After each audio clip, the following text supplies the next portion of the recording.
The old train station was quiet except for the soft hum of the tracks. Rusty sat there, still as a statue. His fur, once bright and golden, carried the faint dust of passing seasons. His amber eyes didn't blink much anymore. They were locked on the same spot, the curve of the tracks where the train always appeared. It had been months, maybe longer. No one could really tell when the waiting began. People came and went. Some noticed him, others did. The station had its usual rhythm of footsteps, rolling suitcases, and murmured conversations. But Rusty never moved. He just sat there, tail resting on the cold floor, nose twitching when a breeze carried the scent of metal and smoke. "He's still here," an old woman whispered as she passed. "Poor thing. Still waiting for his master. Why doesn't someone take him home?" a young man asked. "They tried," the woman replied softly. "But he always comes back. He belongs here now." Rusty didn't care about the voices. He only cared about one thing, the promise. David had looked him straight in the eyes that morning. The last morning. "I'll be back, boy," David had said, kneeling down to tie a red scarf around Rusty's neck. "Wait for me." Rusty remembered the warm smell of David's hand. He remembered the sound of his voice, calm but with a heaviness that Rusty didn't understand back then. He remembered how David walked toward the train, how he turned one last time and smiled. Then the train left, and Rusty stayed. The whistle of an arriving train echoed in the distance. Rusty's ears perked up. His tail gave one faint wag. Maybe this was the one. Maybe this was the train that would bring David back. The engine roared as it pulled into the station. Passengers stepped out, laughing, rushing to reunite with family. Rusty stood, stretching his tired legs, and scanned every face. A man with a hat, a woman holding a child, a boy dragging a suitcase. But not David, never David. Rusty lowered himself back down. The hope faded, but only for a moment. He would wait again. That's what loyalty felt like, hope that refused to die, even when it hurt. "Hey buddy," a soft voice broke through the noise. It was Marla, the food vendor who worked at the station cafe. She always saved a piece of bread for him. She crouched down beside him, holding out her hand. "You should eat," she whispered. "You can't just sit here forever." Rusty glanced at her, then at the tracks. He didn't move. "You know he might not come back," Marla said gently. Maybe he can't." Rusty let out a quiet whimper, a sound so faint it almost disappeared in the wind. He nudged the bread once, then turned his gaze back to the tracks. Marla sighed. "All right, boy, I'll leave it here." She placed the bread near his paws and stood, brushing crumbs from her apron. She glanced back at him before returning to the cafe. Across the platform, a small boy watched Rusty. His name was Leo. He came every day after school to wait for his father's train. Leo didn't understand why the dog never left. "Doesn't he get tired?" Leo asked his mom one evening. "He's waiting for someone he loves," she replied. "Sometimes love doesn't know when to stop." Leo thought about that. The next day, he brought a small blanket from home and quietly laid it next to Rusty. "Here," he whispered. "It's cold at night." Rusty didn't move at first. Then slowly he shifted and rested his head on the blanket. His tail flicked once. Leo smiled. Even strangers could feel it, the weight of his loyalty. It wasn't just waiting. It was devotion stitched into every breath. Weeks turned into months. Rusty became a silent part of the station. Travelers recognized him. Some patted his head, others left bits of food. But there was always someone else watching. A tall man in a long coat stood near the far bench. Most evenings, he didn't speak to Rusty. He didn't speak to Reddy. He didn't speak to anyone. He just walked. His eyes were heavy with something unspoken, regret, maybe, or guilt. One evening, as the last train of the day departed, the man stepped closer. "Still waiting," he murmured. His voice was almost too soft to hear. Rusty lifted his head slightly, sniffing the air. The man crouched and hesitated, as if wanting to reach out but afraid to. "You don't even know, do you?" the man whispered. "You don't know what happened to him." Rusty blinked. The man's hand hovered near him for a moment, then pulled. He stood and disappeared into the shadows before anyone noticed. The station lights dimmed. Rusty curled up on the blanket Leo had given him. His red scarf was faded and frayed now. He closed his eyes, but not fully, just enough to rest. The faint sound of the tracks still hummed through the air. In his dreams, David was always there. He saw him stepping off the train, kneeling down with open arms. He heard the words, "Good boy, you waited for me." Rusty wagged his tail in his sleep. Another morning would come. Another train would arrive. he would wait again. Because in Rusty's heart, David's promise was still alive, and until the day it was broken beyond doubt, he would never leave the lonely station.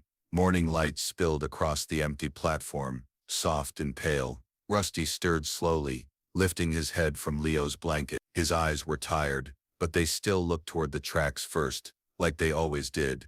The faint sound of a distant train made his ears twitch, but it wasn't the one. It never was. Days had turned into weeks. Rusty hadn't moved much except to drink from the puddle near the cafe steps, or sniff the bread Marla left for him. His paws were cracked from the cold floor, but he didn't care. Hunger was nothing compared to the ache in his heart. Marla came out of the cafe, holding a small basket. She crouched beside him and gently placed 2 pieces of bread and a bit of leftover chicken near his paws. "Here you go, sweetheart," she murmured. "You have to eat something." Rusty glanced at the food, then back at the tracks. "You're breaking my heart, you know that?" Marla whispered. "Why don't you come with me?" "I could give you a warm bed. You wouldn't have to wait out here." She reached out and touched his head. For a moment, Rusty closed his eyes, leaning into her hand. But then he looked back toward the horizon. Marla sighed.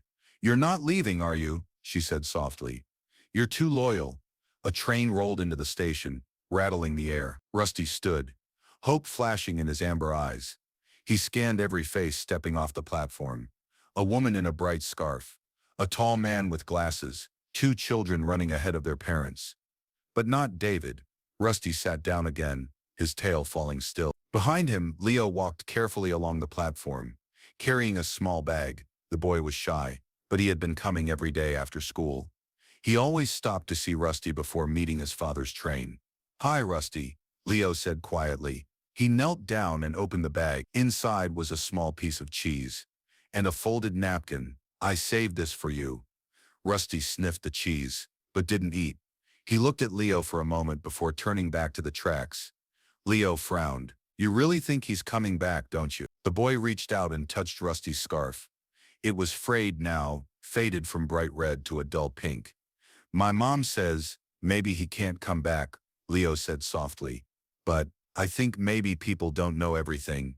Maybe he just needs more time." Rusty blinked slowly, as if he was listening, even if he didn't understand the words. Leo smiled a little. "Don't worry, he'll come back," he whispered. The boy stayed with him until the next train arrived. When he saw his father step onto the platform, Leo waved. "Bye, Rusty. I'll see you tomorrow," he said before running off. As the crowd thinned, Rusty was alone again, except he wasn't. Across the platform, the man in the long coat stood by the shadows. He watched quietly, his hands buried deep in his pockets. His eyes didn't leave Rusty. A woman passing by noticed him. "Are you looking for someone?" she asked politely. The man shook his head slightly. "No, just remembering someone." She smiled faintly and moved on. But the man stayed. He took a slow breath, as if he wanted to step closer but couldn't. His gaze softened for a moment, almost pained. Rusty's ears flicked. He turned his head slightly, sensing the presence. The man took one step forward, but then stopped. "Not yet," he muttered under his breath, and disappeared down the far exit. The sky grew darker. Rusty curled up on Leo's blanket, ignoring the food still sitting untouched. Inside the cafe, Marla stood by the window, watching him. Another commuter sipped coffee nearby. "Why don't you take him in?" the commuter asked. "I tried," Marla replied, "but he always comes back. It's like his soul is tied to that spot." "Poor thing," the commuter said.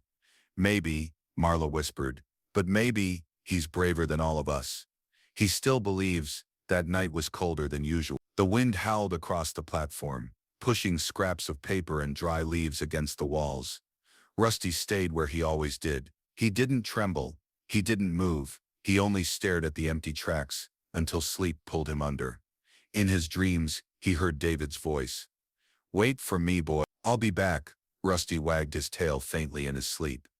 The next morning, the same rhythm began again. The trains came. The trains went. Travelers passed.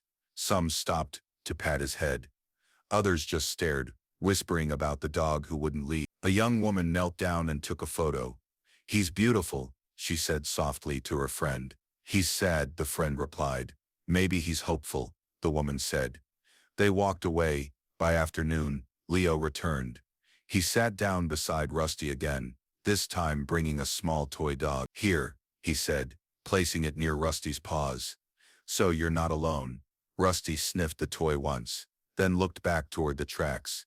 Leo stayed a little longer that day. He told Rusty about school, about how his dad was teaching him to ride a bike.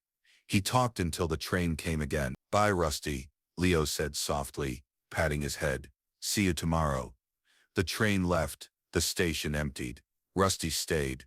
And across the platform, the man in the coat returned. He watched in silence, his face pale, his lips pressed together like he was holding back words he couldn't say. "Soon," he murmured to himself.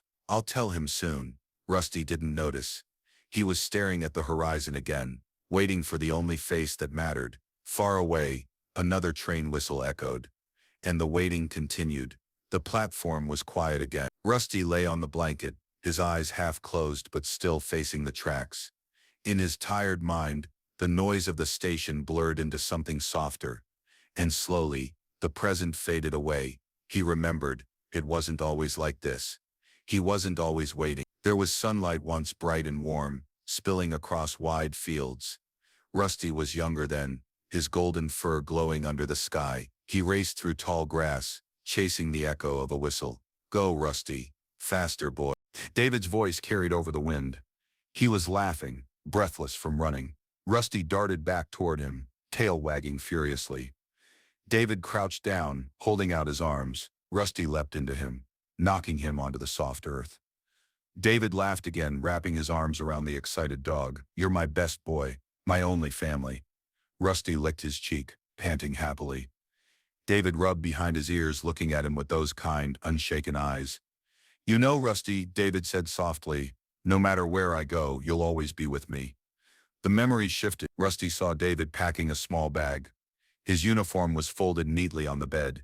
He moved slowly, like each step weighed a little too much. Rusty sat in the corner, watching. He didn't understand what was happening. David knelt down and stroked his head gently. "I have to go away for a while, boy." Rusty tilted his head. David smiled faintly, though his eyes were heavy.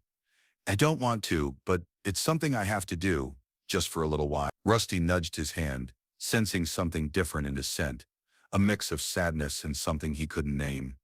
"You're my family, boy," David whispered, pressing his forehead to Rusty's. "You're the best thing I've ever had. Promise me you'll wait, okay?" Rusty wagged his tail once. David tied a red scarf around his neck. "So you'll remember me, and I'll remember you." Then came the morning at the station. Rusty followed him there, bounding happily, thinking it was just another walk. The station smelled of metal and oil. David crouched down, hugging him tightly. "I'll be back, boy. I promise," David said, his voice steady but quiet. Rusty barked once, tail wagging.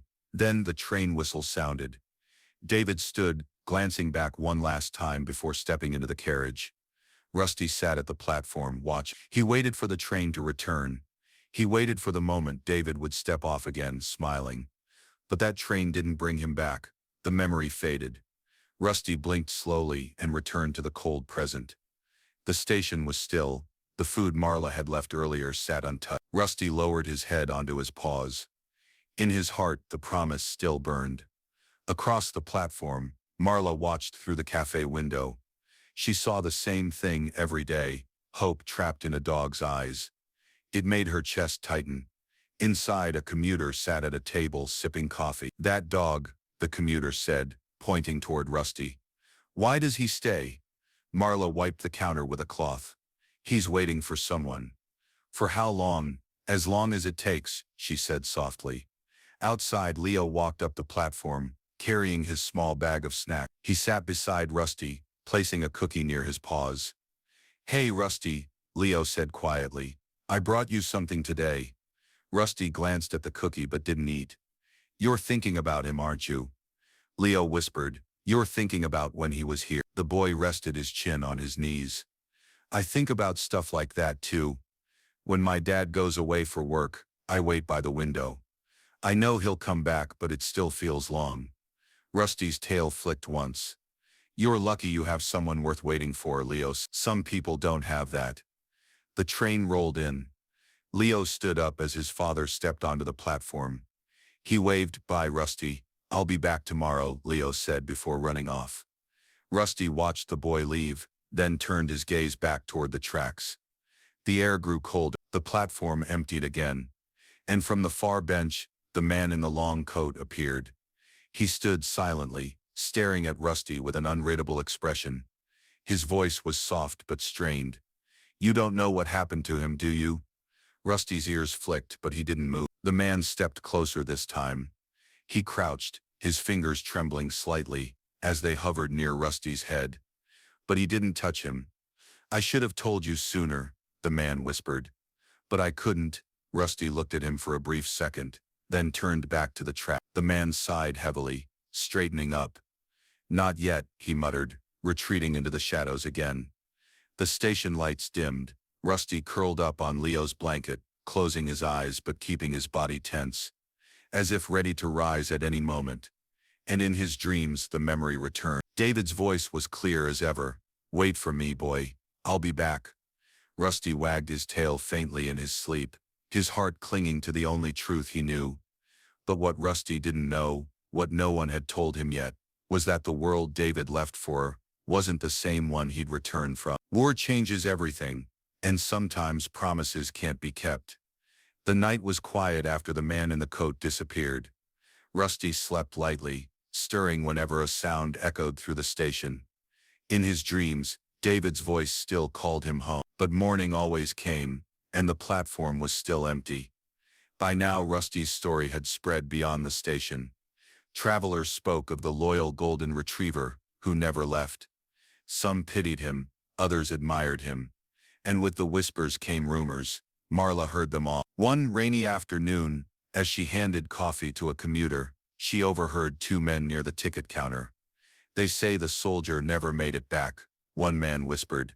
"Got caught in an accident overseas. Poor dog doesn't even know."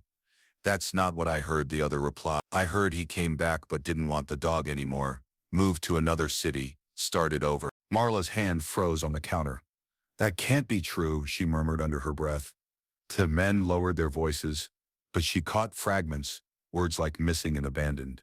She glanced out the window at Rusty, who was curled up on Leo's blanket, staring at the tracks like he always did. Later, when the platform emptied, Marla walked over. She knelt beside Rusty and stroked his fur gently. "If only you could understand," she whispered. "I wish I could tell you what I've heard, but even I don't know what's true." Rusty lifted his head slightly and blinked at her. "You're still looking for him, aren't you?" Marla said softly. "Even if the whole world says he's gone, you'll still wait." Rusty's gaze shifted back to the horizon. His tail didn't move. His ears stayed forward, ready for a sound he might recognize. Marla felt a lump in her throat. "You're braver than us, Rusty," she whispered. "You still believe." She stayed with him for a while, then left food beside him before returning to the cafe. Not long after, the man in the coat appeared again. He stood near the far bench for a few minutes, before finally walking toward Marla. His voice was low but firm. "How long has he been here?" he asked. Marla turned, startled. "Excuse me?" "The dog," he said, nodding toward Rusty. "How long has he been waiting?" Marla hesitated. "Months, maybe a year. No one really knows when he started. He just never left." The man's jaw tightened. His eyes flickered with something heavy. Regret, maybe, or shame. "People have tried to take him in," Marla continued quietly. "But he always comes back, always to that same spot." The man said nothing for a moment. Then softly, "He's waiting for someone who isn't coming back." Marla frowned. "What do you mean? Do you know his owner?" The man looked down. "I knew him." Marla stepped closer. "What happened to him?" The man swallowed hard. "It's complicated. Complicated." Marla repeated, her voice sharp now. "There's a dog out there breaking his heart every day, waiting for someone who might never return. Don't you think he deserves the truth?" The man's eyes softened, but his voice stayed quiet. "Sometimes the truth only hurts more." Before Marla could respond, he turned and walked away, disappearing into the evening crowd. She stood there for a moment, stunned. Then she looked back at Russ. He was still staring at the tracks, completely unaware of the conversation that had just taken place. That night, Leo came with his father. While waiting for the train, he sat beside Rusty again. "Hey, buddy," Leo whispered, holding out a biscuit. "You're still waiting." Rusty didn't move. Leo sighed. "My mom says some people leave and don't come back. But I don't think that's true for you." I think he really meant it when he said he'd return.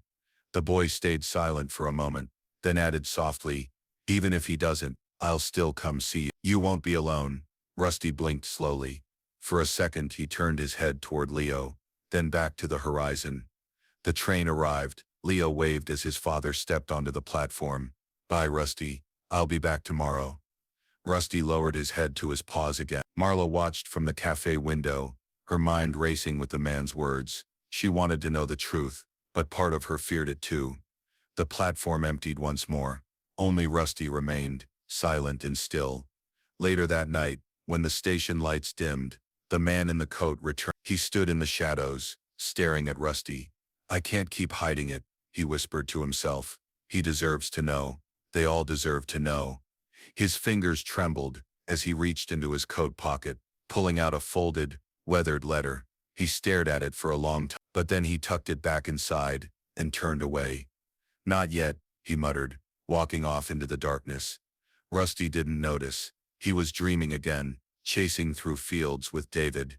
But in the real world, the whispers were growing louder. Rumors were spreading, and pieces of the truth were starting to surface. Soon, someone would have to face it, and the waiting would take a new turn. The first drop of rain fell just after the last evening train pulled away. It was soft at first, barely more than a mist. Rusty didn't move. He lay curled on Leo's blanket, eyes fixed on the tracks. But then the sky split open.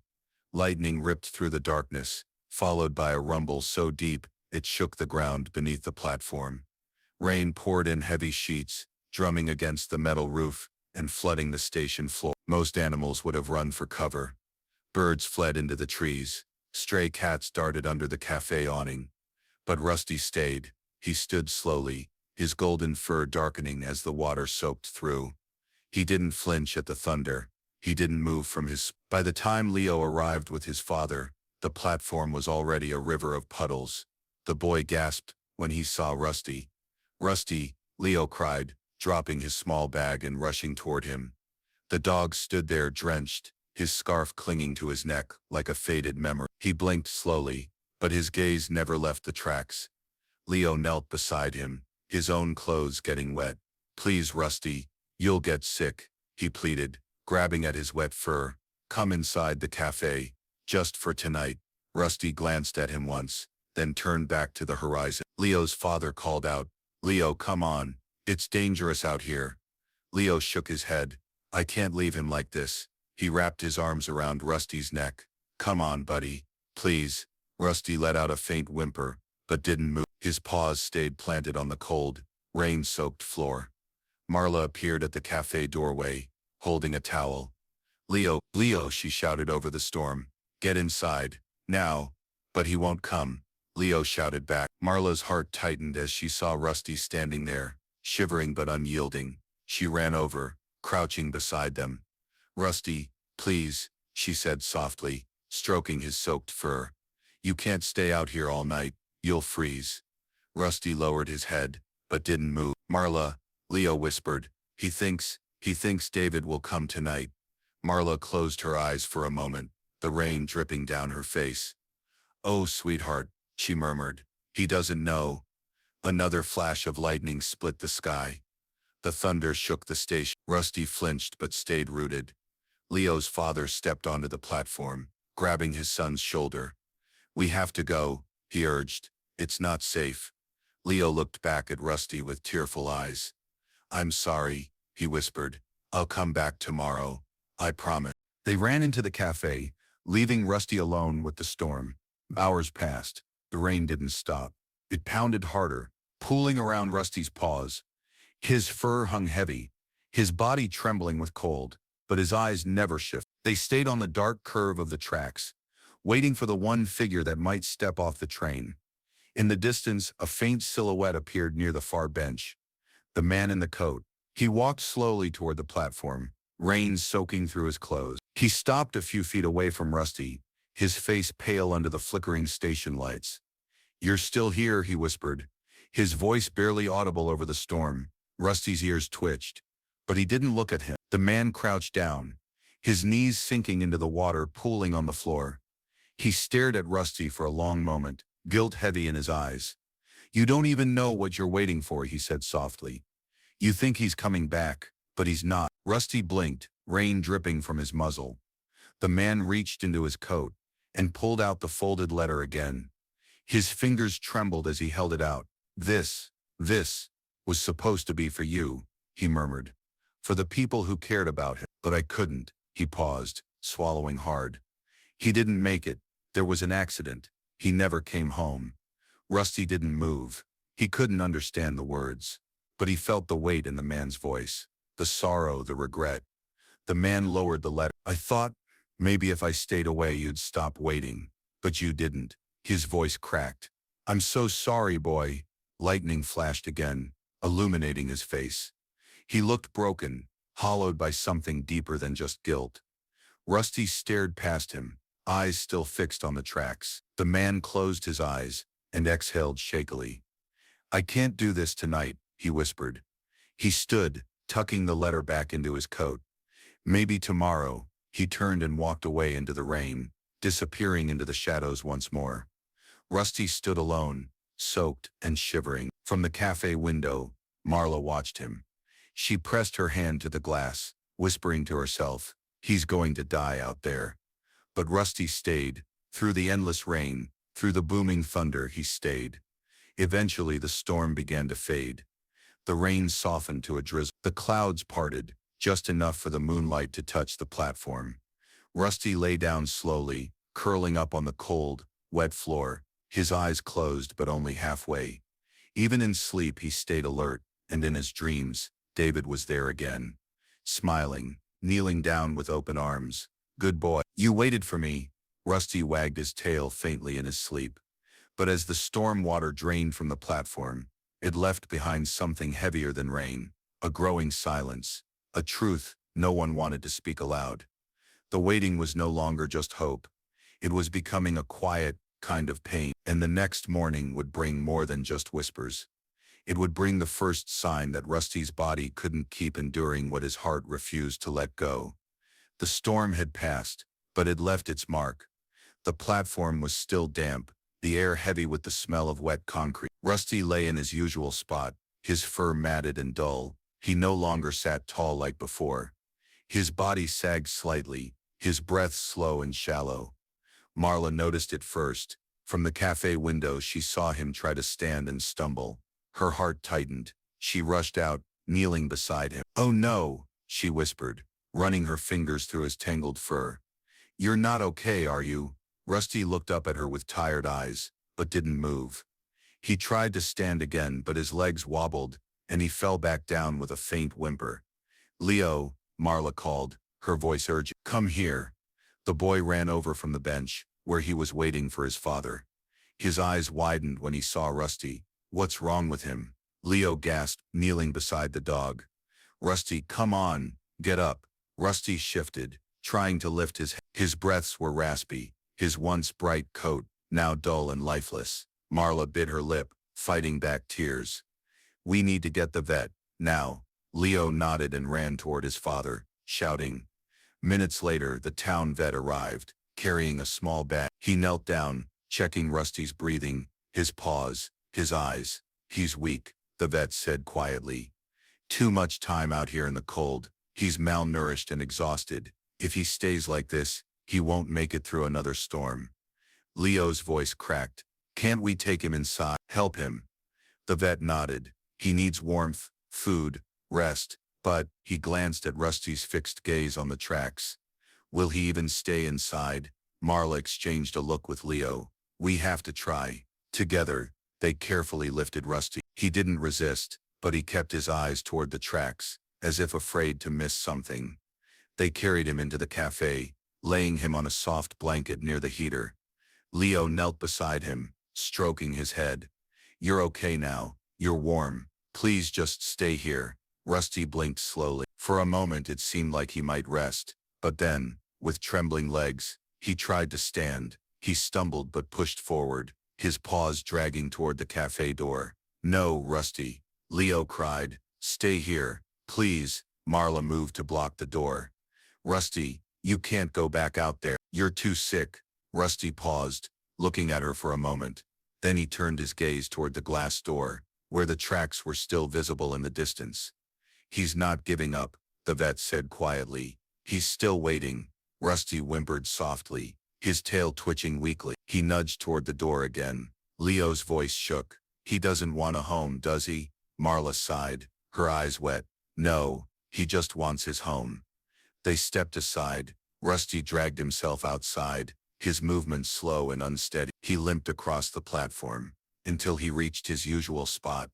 There, he lowered himself carefully, curling up on the cold floor. Marla followed, kneeling beside him again. "Why are you doing this to yourself, boy?" she whispered. "You could be warm. You could be safe." Rusty's eyes stayed locked on the horizon. Leo sat next to him, his small hands trembling. "I don't understand," he said softly. "Why does he still believe?" Marla brushed a tear from her cheek. "Because he doesn't know how not to." Hours passed. Rusty lay still, his breath shallow. The cafe light glowed behind them, casting a warm haze that stopped just short of where he rested. Travelers walked by, whispering about the sick dog who wouldn't leave. From the far edge of the platform, the man in the long coat appeared again. He stepped closer than before, his face pale under the dim lights. "You're killing yourself out here," he murmured, his voice heavy with guilt. Marla looked up sharply. "You again. If you know something, you need to tell us." The man stared at Rusty for a long moment, then shook his head slowly. "Not yet, not yet." Marla's tone rose.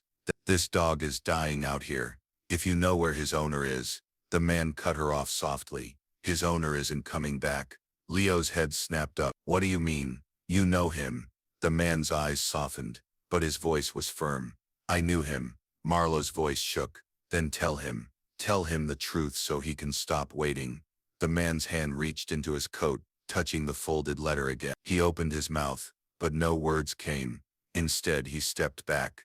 "I can't. Not yet," he whispered, then turned and vanished into the night.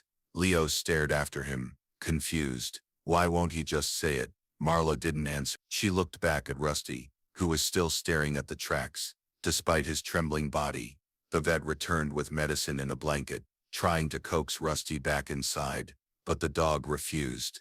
Even weak, even sick, he stayed. As midnight approached, the platform grew colder. Rusty closed his eyes halfway, fighting the pull of sleep. In his mind he saw David again, standing at the end of the platform, smiling. "Wait for me, boy. I'll be back." Rusty wagged his tail faintly in his dream, but in the waking world, Marla and Leo exchanged worried looks. The vet shook his head. "If he keeps this up, he won't survive much longer." Marla knelt beside Rusty one more time, her voice breaking. "Please, boy, just let go of the tracks, just for one night." Rusty didn't move. And as the night deepened, the reality set in. Hope was keeping him alive, but it was also slowly tearing him apart. Tomorrow would bring harder decisions, and someone would finally have to speak the truth. Morning crept over the station in a pale, tired light. Rusty was still in his usual place, though his body trembled more now. His breaths came slow and shallow, his eyes dull but still fixed on the tracks. Marla arrived early with Leo. She carried a bowl of warm broth, hoping he'd eat. Leo brought his small toy dog again, setting it beside Rusty like a silent companion. "Hey, buddy," Leo whispered, kneeling. "I'm here. You're not alone." Rusty lifted his head slightly, but didn't move. Marla crouched down. "You have to drink this, Rusty," she said softly, nudging the bowl toward him. "Please, just a little." Rusty sniffed but turned away. Marla's shoulders sagged. "He's fading," she whispered. Leo looked at her, his eyes wide and worried. "We can't let him fade, not without knowing the truth." Before Marla could answer, footsteps echoed softly behind them. They turned. The man in the long coat was standing there. His hair was damp from the morning mist, his face pale and lined with guilt. His hand was inside his coat, holding something. "It's time," he said quietly. Marla stood, her expression sharp. You've been watching him for weeks. If you know something, you need to speak now." The man looked down at Rusty, who blinked up at him with tired eyes. His hand trembled as he pulled out a folded, crumpled letter. "This was for him," the man said softly. "For anyone who would care. I was supposed to give it to you, but I couldn't." Leo stepped closer, his voice shaking. "Who are you?" The man swallowed hard. "My name is Daniel. I was David's friend. We served together." Marla froze. "So you know where David is?" Daniel's eyes darkened. "Yes, and no. He didn't make it back." Leo gasped. He's gone?" Daniel nodded slowly. "There was an ambush. We were separated. I survived. He didn't." Marla's hand went to her mouth. Daniel looked at Rusty, his voice cracking. "Before he left, David asked me for one thing. He said, 'If I don't come back, take care of Rusty for me. He's my family.'" Rusty blinked slowly, his gaze locked on Daniel. "I couldn't do it," Daniel whispered. "I couldn't face it. I couldn't face this station. I thought, maybe the dog would forget. Maybe he'd move on." Leo's voice broke into a cry. "He never forgot." Daniel flinched. "He's been here every day." Leo shouted through his tears. "Waiting. Even when it's cold. Even when he's sick. He never gave up." Daniel crouched down, finally lowering himself to Rusty's level. His hands shook as he reached out. "I'm so sorry," he whispered. "I failed you. I failed him." Rusty's eyes met his. They were tired, clouded, but in them was something deeper.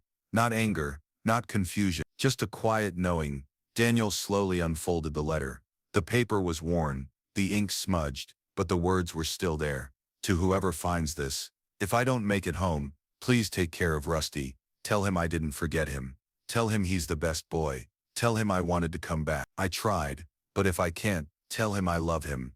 Daniel's voice broke on the last words. He lowered the letter, his eyes wet. Marla stood still, tears sliding down her cheeks. Leo covered his mouth, holding back sobs. Rusty didn't move. He blinked slowly, and let out a faint whimper. Daniel placed the letter gently on the ground beside him. "I should have told you sooner," he whispered. "You've been waiting for someone who can't come.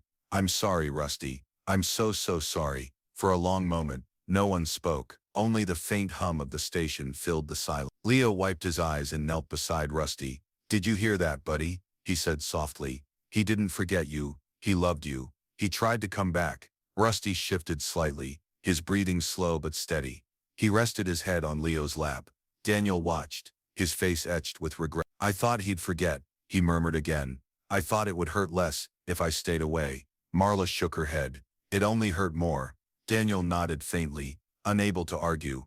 Rusty closed his eyes for a moment, as if the weight of the waiting was finally catching up to him. But then he opened them again, and looked toward the tracks one more time. "He still hopes," Leo whispered. "Yes," Marla said softly, "because love doesn't just stop." Daniel sat down on the edge of the platform, running his hand through his damp hair. "What do we do now?" he asked quietly. Marla glanced at Rusty. "We stay with him," she said. "We don't let him wait alone anymore." Leo nodded. "Yeah, he's waited long enough, by himself."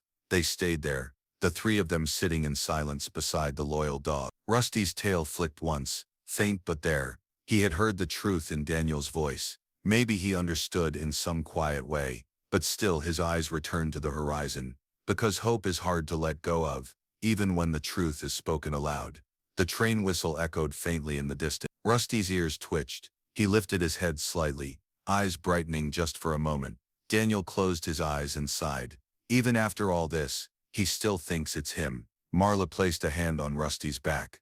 "Sometimes hope is stronger than truth," she whispered. The sound of the approaching train filled the air, and Rusty, tired but unyielding, kept watching. The train's whistle faded into silence. Rusty lowered his head back onto his paws, exhausted. The truth had been spoken. David was gone. The letter lay folded beside him like a fragile piece of a life that no longer existed. Daniel sat on the edge of the platform, staring at his trembling hands. "I can't leave him like this," he muttered. Marla looked at him. "Then don't. Take him home. Give him something better than this cold floor." Daniel hesitated. "I can try." He moved closer, kneeling beside Rusty. "Come on, boy," he said softly, reaching under his frail body. "You can't stay here anymore. Let me take you somewhere warm." Rusty blinked slowly, but didn't move. Daniel lifted him gently. Rusty let out a weak whimper, his legs dangling.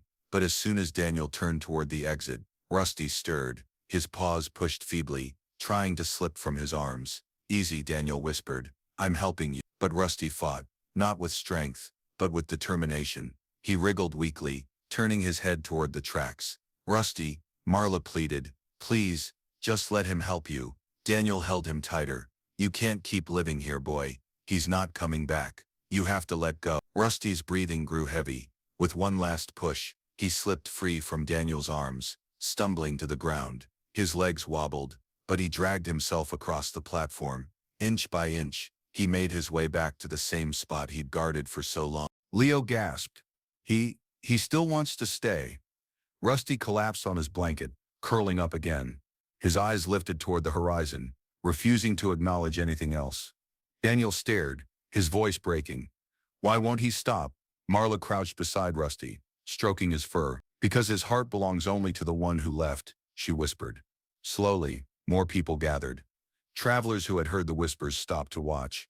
Workers from the cafe stepped outside, silent. One by one, the townspeople who had seen Rusty for months appeared, forming a quiet circle around him. No one spoke at first. They just watched the frail dog who refused to give up. A man from the crowd murmured, "It's more than loyalty. It's like he's holding on to the last piece of his world." Another woman whispered, "He's been waiting longer than some of us have been alive in this town." Daniel turned to the crowd, his face pale. "I tried. I told him the truth. He still won't leave." Leo's eyes brimmed with tears because he still hears David's voice. Rusty blinked, his eyelids heavy. In his mind he was back in the fields with David. The grass was warm under his paws, the air filled with laughter. "Good boy," David said in the dream, crouching down. "You waited for me." Rusty's tail twitched faintly as if answering. Marla noticed the small movement and smiled sadly. "He's somewhere else now," she said softly. "Somewhere better than this platform." But then Rusty opened his eyes again, staring once more at the tracks. He was still here, still waiting. Daniel rubbed his face with his hands. "I don't know what to do. He doesn't want me. He doesn't want anyone." Leo knelt beside Rusty, his voice quiet but sure. "Then let him stay, if this is where he wants to be. We can't take it from him." Marla nodded slowly. "This platform is his home now, not ours to change." The townspeople stayed a while longer, watching in silence. No one tried to move him again. Some placed small offerings near his blanket, bits of food, a toy, even a small candle that flickered in the wind. As night approached, the crowd dispersed. Only Daniel, Marla, and Leo remained. Daniel sat on the edge of the platform again, staring out at the horizon. "I thought bringing him with me would help. I thought maybe he could heal with someone else, but I see it now. There is no replacing what he lost." Marla put a hand on his shoulder. "It's not your fault. He made his choice." Daniel nodded slowly. "He wants no other life." Leo curled up beside Rusty, resting his small hand on the dog's side. "If he wants to wait, I'll wait with him," the boy whispered. Rusty shifted slightly, letting out a soft sigh. The sun set slowly, painting the tracks in shades of orange and gold. For a brief moment, the fading light made it look as if someone was walking toward them. Rusty's ears twitched, his eyes brightening just for an instant. But the figure was only a shadow that disappeared. As the darkness settled, Marla stood. "I'll bring blankets tonight," she said quietly. "He shouldn't be cold." Daniel stayed seated, his gaze never leaving Rusty. "I'll stay here too. If he won't leave, neither will I. Not tonight." Leo's father arrived to take him home. The boy hesitated, hugging Rusty gently before leaving. "I'll see you tomorrow, okay?" Rusty watched him go, then turned back to the tracks. The station fell quiet again. Daniel sat in the shadows, his thoughts heavy. "I wish you could hear me, David," he whispered. "He never stopped loving you. He never stopped waiting." Rusty closed his eyes halfway, slipping into another dream. In it, David was there again, kneeling down with open arms. "You waited for me, didn't you?" Rusty wagged his tail faintly in his sleep, but his breathing was slower now, his body weaker. Marla knew the truth. So did Daniel. Hope was still in his heart, but time was running out, and soon the platform would witness his final choice. The night had been long and heavy with silence. Rusty slept lightly, his breath slow and uneven. Daniel dozed on the edge of the platform, while Marla kept watch from the cafe doorway, holding a blanket she'd meant to wrap around him. She hadn't dared disturb his vigil. The first light of dawn crept across the station, pale and cold. The air felt sharper that morning, still and heavy, as if the world itself was holding its breath. Then it came, a distant whistle. Rusty's ears twitched. Slowly, painfully, he lifted his head. His cloudy amber eyes blinked, catching the faint glimmer of the horizon. Another whistle, closer now. The ground trembled softly as the train approached. Marla stepped outside, startled. Another train this early, she whispered. Daniel opened his eyes and straightened, glancing toward the tracks. Leo arrived at that exact moment, with his father, clutching his toy dog. "Rusty," he called softly, kneeling beside him. Rusty's gaze was fixed. The sound of the train grew loud. His weak legs trembled as he pushed himself upright. Leo gasped. "He's moving." Rusty stood, shaky and frail, but there was something in his eyes, a flicker of life, that hadn't been there in weeks. His tail gave the faintest wag. The train slowed, its wheels screeching softly, as it rolled into the station.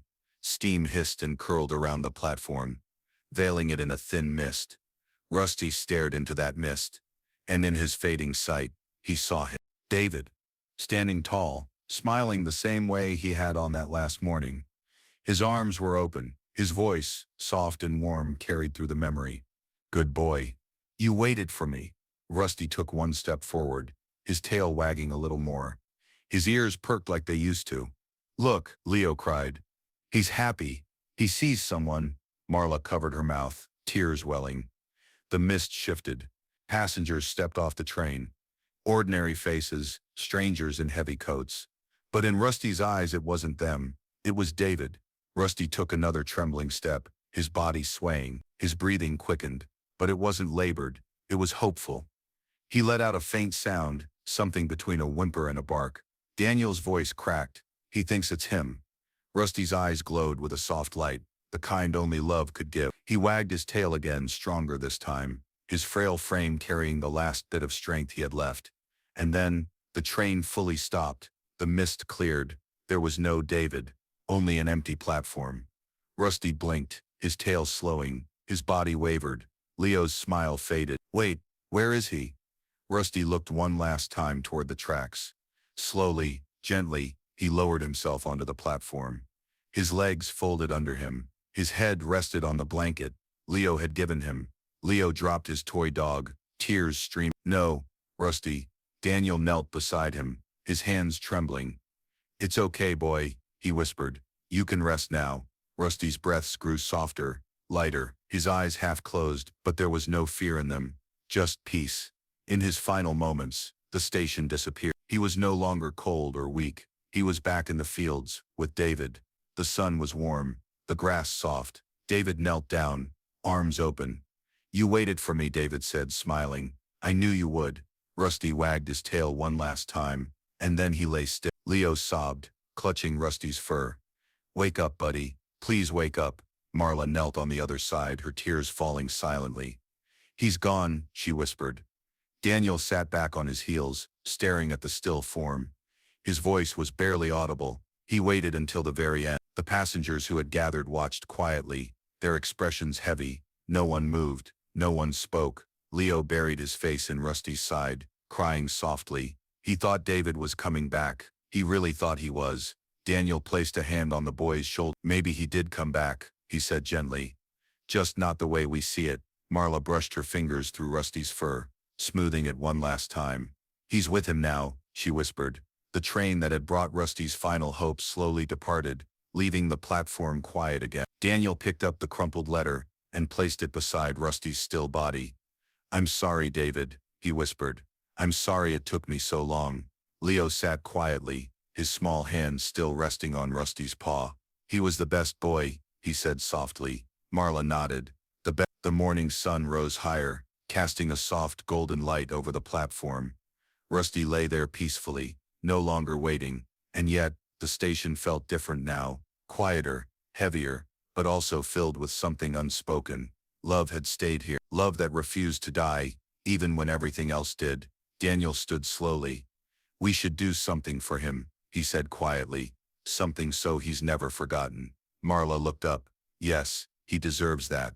Leo wiped his tears and nodded. Let's make sure everyone remembers Rust. They all stood in silence for a moment, looking down at the loyal dog, who had waited longer than anyone thought possible. And as they gathered themselves, an idea began to form. A way to honor him, a way to keep his story alive. The station was silent. Rusty lay still on the platform, his body at rest for the first time in months. The faint warmth of the morning sun touched his golden fur, making it glimmer one last time. He looked peaceful, almost like he was simply sleeping, dreaming of the fields, where David waited. Leo knelt beside him, tears falling freely. His small hands clung to Rusty's paw. He never gave up, he whispered, his voice trembling. Not even when it hurt. Marla crouched down on the other side, gently stroking Rusty's still fur. No, sweetheart, she murmured. He did. Daniel stood quietly, the letter in his hand. He stared down at Rusty, his throat tight. Slowly, he knelt and placed the letter beside him, pressing it gently against the blanket. I'm sorry, old friend, Daniel whispered. I should have been here sooner. The words seemed to hang in the air, heavy and hollow. Around them, the town had gathered in silence. Commuters who'd seen Rusty every day paused on their way to trains. Cafe workers stepped outside, their eyes glossy with sadness. Even strangers who had only heard whispers about the loyal dog felt the weight of the moment. For the first time, the station felt colder than ever. Leo's father placed a hand on his son's shoulder. Come on, he said softly. Let's give him some peace. But Leo shook his head. No, I don't want to leave him. Marla's voice cracked as she spoke. We don't have to rush. Let's just stay with him a little longer. So they stayed. The platform, usually filled with noise and movement, stood still. Time felt suspended. An elderly woman from the crowd stepped forward and placed a single white flower beside Rusty's head. He deserves this, she whispered. Another man knelt, gently setting a small dog biscuit next to the flower. For the best boy, he murmured. One by one, the people who had watched Rusty's quiet vigil over the months left small tokens. A scarf, a candle, a note written by a child who had only seen him once. Leo wiped his face, his voice trembling. He waited for so long, and he never saw him come back. Marla hugged the boy gently. Maybe he saw him in his own way, she said. Maybe David came for him. Just not where we could see. Daniel remained kneeling, staring at the letter. His thoughts echoed with guilt. He had carried David's last words for so long, too ashamed to face Rusty's endless hope. Now it was too late. He deserved more than this, Daniel muttered under his breath. Marla looked at him. No. He deserved love. And he had it, right until the very end. That's more than many get. Daniel's eyes softened, but the regret stayed. He was more faithful than any of us. The platform's clock ticked softly. In the distance, a train whistle blew. This time, no one moved to board. Everyone stayed, silently honoring the dog who had taught them what loyalty really meant. Leo spoke again, barely above a whisper. What happens now? Marla looked around at the gathered faces. We say goodbye, properly, and we make sure no one forgets him. Daniel nodded faintly. We'll bury him here, where he waited. The crowd murmured in agreement. This place was Rusty's home, his post, his promise. It was where his story began and ended. As the sun dipped lower, the group worked together quietly. They chose a small patch of ground near the platform, beneath a tree where the wind always seemed to whisper softly. Leo carried Rusty's blanket. Marla gently lifted Rusty, her hands trembling but steady. Daniel followed close behind, carrying the letter that would rest with him forever. They laid him down carefully. Leo placed his toy dog beside Rusty. So you won't be lonely, he whispered. Marla knelt and kissed Rusty's forehead. Goodbye, sweet boy, she murmured. Daniel placed the letter on Rusty's chest. David would be proud, he said softly. You kept your promise, even when we couldn't. The crowd stood in silence as they covered Rusty gently, layer by layer with soft earth. When it was done, Marla placed a single red flower on the fresh soil. Leo wiped his tears. Can we do something more? So everyone remembers? Daniel nodded slowly. We will. He deserves more than just a memory. Marla looked at the small group. A marker, she said. Something permanent. A way for everyone who passes to know his story. Leo's face lit with a small sad smile. Statue. Right where he waited. So he's still here, watching. The idea settled over them like a quiet promise. Yes, Daniel said softly. A statue. So no one forgets Rusty. As the crowd began to leave, Marla, Leo, and Daniel stayed behind for a while longer. The evening breeze brushed against them, carrying with it the faint hum of the tracks. Leo looked toward the horizon one last time. He's with David now, he whispered. Marla nodded. Yes, he's finally home. Daniel stayed silent, staring at the fresh mound of earth. Then he exhaled deeply, as if releasing a weight he had carried for far too long. The station grew quiet again, but it wasn't the same silence. It was softer now, like a sigh of relief. Rusty's waiting was over, but his story was only beginning. The station slowly returned to its daily rhythm. Trains came and went. Travelers hurried past, but something lingered in the air, an unspoken memory that no one could shake. Rusty was gone, yet his presence still felt alive. People still glanced toward the spot where he had waited, half expecting to see his tired amber eyes staring back. Weeks turned into months. One crisp morning, Leo returned to the platform with Marla and Daniel. They stood together at the very place where Rusty had spent his final moments. It feels empty, Leo whispered, his hand clutching the small toy dog he used to bring. Like he should still be here. Marla nodded. He is here, she said softly. Just not the way we can see. Daniel looked down at the ground. We promised we'd do something for him. Something permanent. It's time. And so the town decided. They gathered donations. Travelers left spare coins. The cafe set up a small jar by the register with a photo of Rusty taped to it. People wrote messages on slips of paper. For Rusty, the faithful heart. For the dog who reminded us what love means. Within weeks, enough money was raised. A local artist, moved by the story, offered to sculpt a tribute without charge. Months later, on a quiet afternoon, the town unveiled it. A small bronze statue of Rusty, sitting tall and proud, was placed at the exact spot where he had waited day after day. His head was slightly tilted toward the tracks, his eyes cast forward, as if still hoping for the train that would bring his beloved David. At his feet, a bronze replica of Leo's toy dog rested, a silent reminder that even in his loneliness, he was never truly alone. Travelers gathered around. As the cloth was pulled away, a hush fell over the platform. Leo stepped forward, his hand trembling as he touched the cool bronze paw. Hi, Rusty, he whispered. You're still here. Marla wiped a tear from her cheek. He'll always be here, she murmured. Daniel read aloud the simple plaque mounted beneath the statue. In memory of Rusty, the dog who waited. Love never leaves. The words were simple, but they held the weight of every day Rusty had spent on that platform, waiting with a heart too loyal to break. Over time, the statue became a quiet landmark. Travelers paused to read the plaque, many leaving small tokens, flowers, treats, handwritten notes. Children touched Rusty's paw for luck before boarding their trains. And soon, Rusty's story spread. A photo of the statue appeared online. Someone wrote a short post about the dog who had waited for his owner until his last breath. The story traveled far beyond the small town. People from other cities came to visit, standing in silence by the bronze figure. News crews filmed segments about him, their voices hushed with reverence. Letters arrived at the station cafe. Letters from strangers who had lost someone, who had waited for someone who never came back. They wrote about how Rusty's loyalty gave them comfort. Leo watched it all in quiet awe. He's helping people even now, he said to Marla. Yes, she replied softly. His love didn't end. It just found a new way to live on. One evening, as the sun dipped low and bathed the statue in golden light, Daniel sat on the bench across the platform. He stared at the bronze Rusty, remembering the real one, wet from the rain, weak from waiting, yet unbroken in his faith. He pulled out another letter. This one he had written himself. To Rusty, he whispered, placing it gently at the statue's feet. Thank you for forgiving me without even knowing it. Leo placed a small flower next to the letter.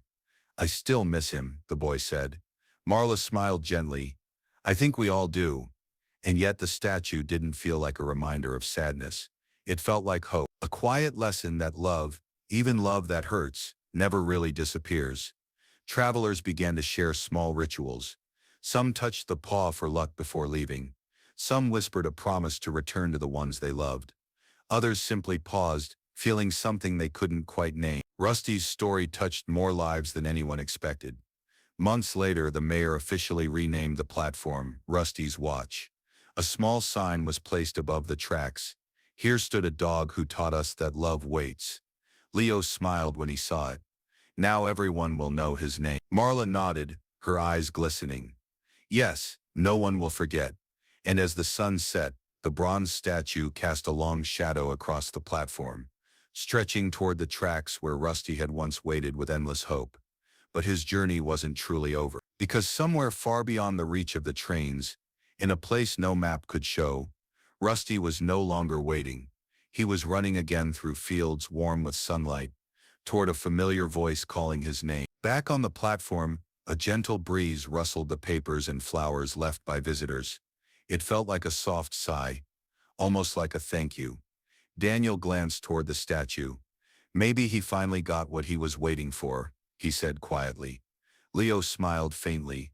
Yeah, he did, and from that day on, no train ever arrived or departed without someone stopping to look at Rusty, even for just a moment.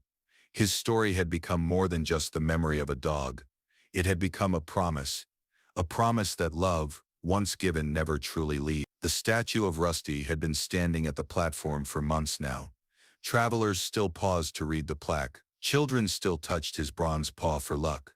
Flowers and small notes continued to appear at his feet, left by people who somehow felt connected to the dog who waited. But one chilly afternoon, as Leo walked past the station with his school bag, he noticed something new.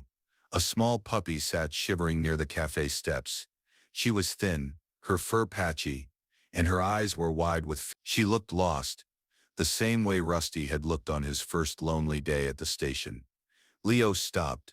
Hey there, he said softly, crouching down. The puppy flinched at first, but didn't run. She tilted her head, unsure. It's okay, Leo whispered. I won't hurt you. Slowly, he reached into his pocket and pulled out a piece of bread he'd saved from lunch. He placed it gently on the ground. The puppy sniffed the air, then crept forward, nibbling at the bread while keeping her cautious eyes on Leo. Marla stepped out of the cafe and saw "Oh, you found her," she said softly.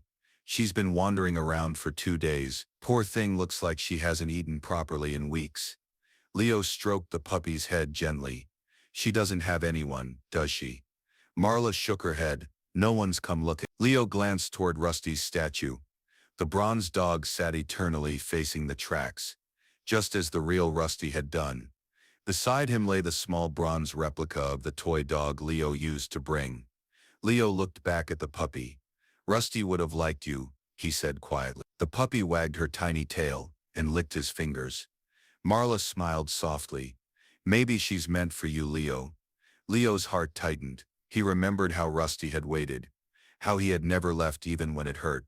He couldn't let this puppy feel the same kind of loneliness. I think I'll take her home, Leo said, picking up the little dog carefully. The puppy rested her head on his arm with a soft sigh, as if she knew she was safe now. What are you going to name her? Marla asked. Leo looked toward the statue again. The plaque read, "Love never leaves." He smiled faintly. "Hope," he whispered. "Her name is Hope." Marla's eyes glistened. That's perfect. Leo brought Hope to the bronze statue. He knelt down and placed the puppy beside it. Hope sniffed the cool bronze paws, circling them slowly. Then, without hesitation, she curled up right next to the statue and closed her eyes. She knows, Leo said softly. Yes, Marla murmured. She feels the legacy of the one who came before her. As word spread about the stray puppy that found a boy instead of a home, the townspeople smiled more. They left treats for Hope near the statue. Travelers bent down to scratch her ears before boarding train. It was as if Rusty's spirit had quietly passed a piece of his love into this small new life. Over the weeks, Hope grew stronger. Her fur filled out, soft and shiny. She followed Leo everywhere, trotting happily by his side. And every day they stopped at the statue. Leo would place his hand on the bronze paw and whisper, "We're okay, Rusty. She's okay too." Hope would sit beside the statue, tail wagging gently, as if acknowledging the dog who had waited before her. Daniel visited often as well. He would sit on the bench across from the statue, watching Leo and Hope. One day he brought a small wooden carving he had made himself, an image of Rusty, sitting faithfully by the tracks. He placed it carefully at the base of the statue. "I think you'd like her too, Rusty," Daniel said softly, looking down at Hope. Marla noticed something else happening around the town. People had become different, kinder. The cafes stayed open later, so travelers stuck in the cold had a place to warm up. Strangers started helping each other carry heavy bags. Even the station workers, usually rushed and distant, took a little extra time to greet passengers with a smile. It was subtle, but it was there. Rusty's story had left a mark on them all. One afternoon, a woman waiting for her train saw Leo and Hope sitting by the statue. She approached and knelt beside them. "Is this your dog?" she asked. "Yes," Leo said with a small smile. "Her name is Hope," the woman smiled gently. "That's a lovely name. Does she stay here often?" "Yeah," Leo replied. "She likes to be with Rusty." The woman glanced at the plaque and read it aloud. "In memory of the dog who waited. Love never leaves." She looked at Leo, her eyes soft. "What a beautiful story." Leo nodded. "It is." He waited for someone who couldn't come back. But even though it hurt, he never stopped loving. The woman placed a small flower at the base of the statue. "Then this is for him," she whispered. Hope wagged her tail gently, as if approved. As more visitors came and went, Rusty's story spread even further. Articles were written. Photos of the statue traveled online. Letters arrived at the cafe from people all over the world, saying how the story reminded them to hold on to love, even when it's hard. Leo read one of those letters aloud to Marla. "This person says Rusty made them call their mom after years of not speaking. They said he made them brave enough to forgive." Marla smiled softly. "See, he's still changing lives." Hope barked lightly, wagging her tail as if echoing the sentiment. Daniel stood quietly nearby, watching the boy and his puppy. His voice was low but certain. "Rusty didn't just wait. He taught us all something we'll never forget." As the sun set behind the tracks, casting the statue in golden light, Hope curled up at Rusty's bronze paws again. Leo sat beside her, gently patting her head. "We're going to keep your promise alive," Leo whispered. "We won't forget." And just like that, the story of the dog who waited didn't end. It lived on through a boy, a new friend, and a town that had learned to love a little more. But there was still one more chapter to be written. Because sometimes, even years later, the past has a way of returning. The years passed quietly, but Rusty's story never faded.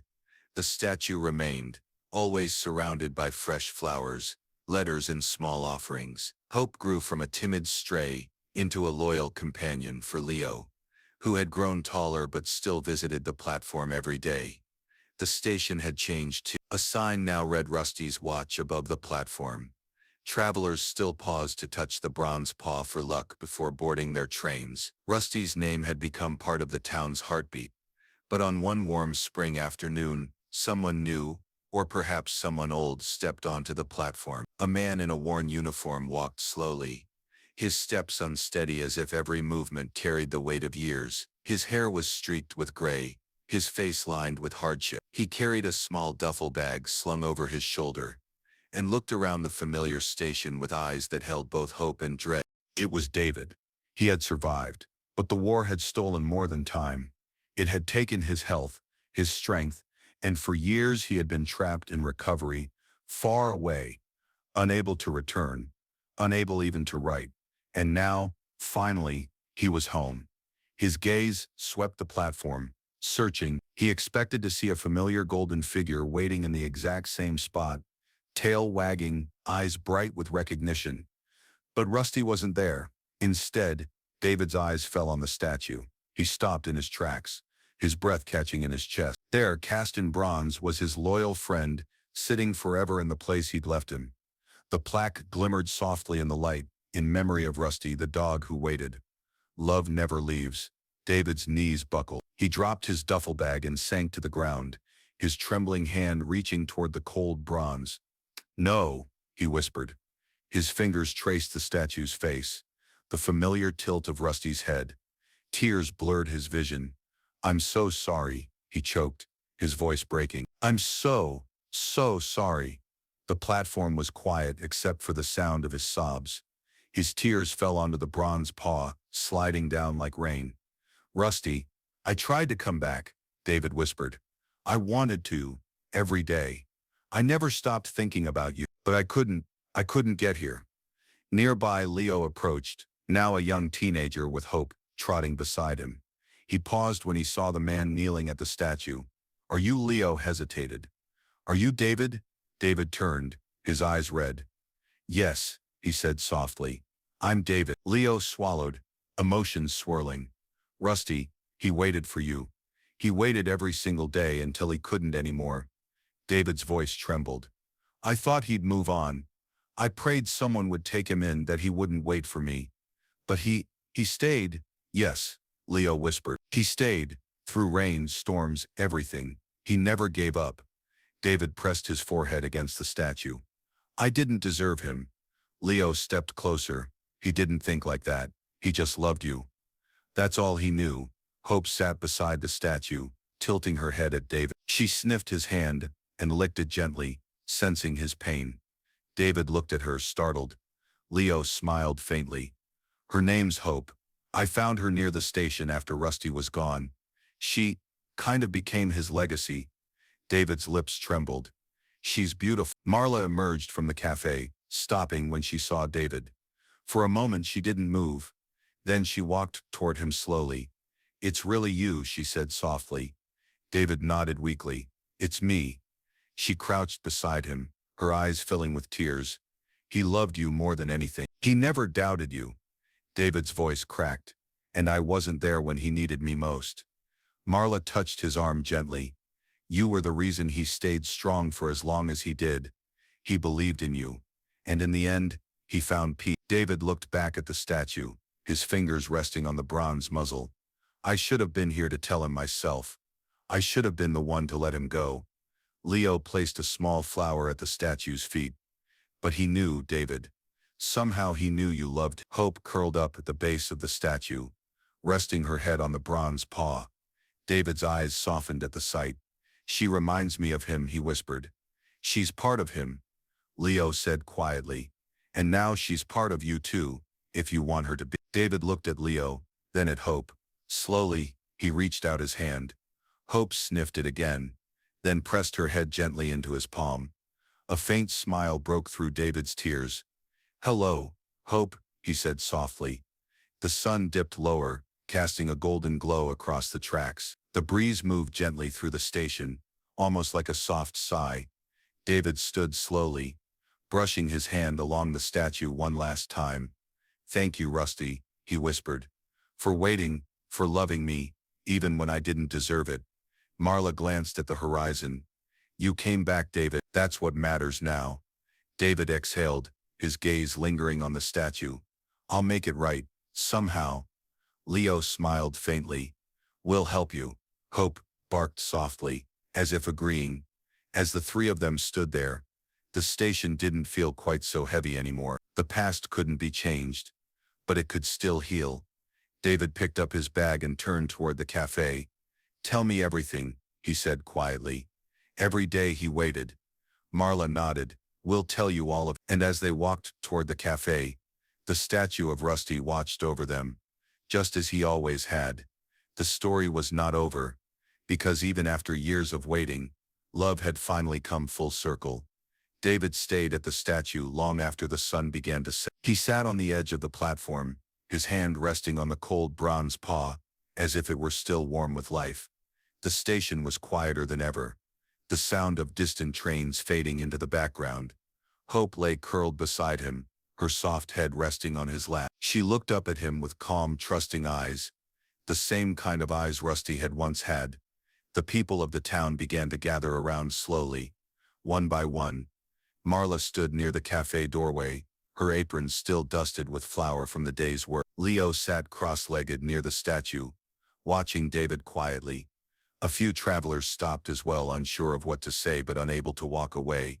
No one spoke. David traced the words on the plaque with his finger. Love never leaves. He let out a quiet breath, his voice heavy with both grief and peace. I should have been here, he murmured. I should have been the one to wait for you, not the other way around. Marla stepped closer. He didn't think like that, she said softly. He never blamed you. He just loved you. That's all he knew how to do. David nodded slowly, his gaze still locked on the statue. Even after all that time, even after everyone else gave up. Leo's voice was small but steady. He never gave up on you. Not even for 1 second. David swallowed hard. I don't deserve that kind of loyalty. Marla knelt beside him, her hand on his shoulder. None of us really do. But Rusty didn't love because someone deserved it.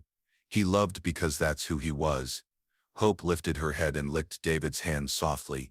Sensing his pain, he smiled faintly through his tears. You're a lot like him, he whispered to her. The crowd stayed quiet, giving David his moment. The air felt sacred, heavy with the weight of memories no one wanted to disturb. For hours David remained there. He told Rusty everything about the years he had been gone. The struggles, the days he thought he wouldn't survive, and the nights he dreamed of coming home. His voice cracked with every word. I thought I'd come back to you, David said softly. I thought I'd see you running toward me. I held on to that hope every single day. I didn't know you were here waiting all along. I'm sorry, boy. I'm so sorry. Hope nudged his lap gently. David stroked her fur absent-mindedly, his mind lost in the years he couldn't get back. The sky turned from orange to pink, then to the deep blue of twilight.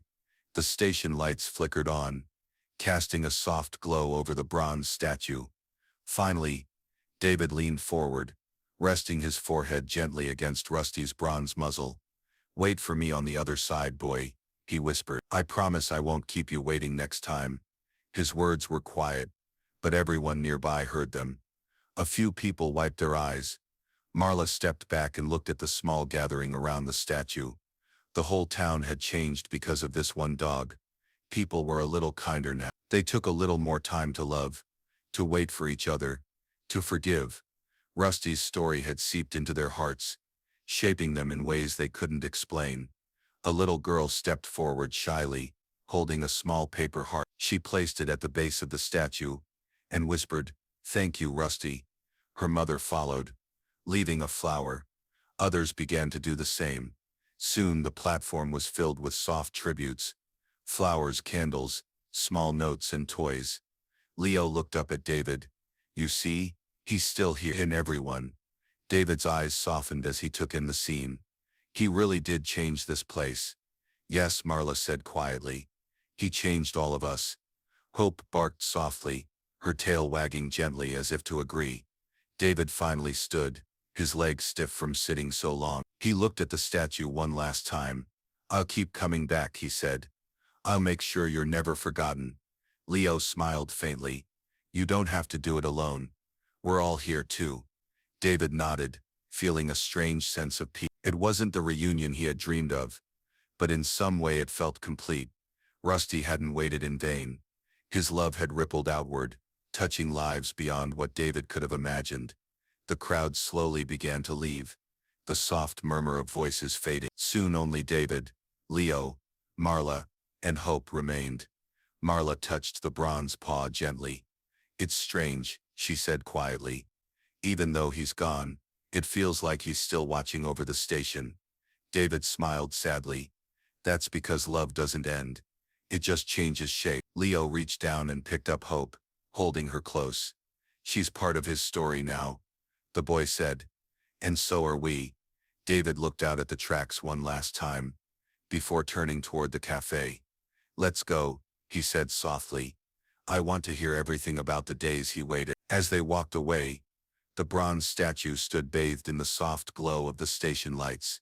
The breeze rustled gently across the platform, carrying a quiet sense of warmth, almost like a wagging tail you couldn't quite see. In that moment, it felt as if Rusty was still there, keeping watch over the place he had loved, over the people who had loved him back. And though his body was gone, his spirit lived on in every act of kindness, in every moment of patience, in every bond that refused to break. Love had crossed time, loss and distance, and it would continue to.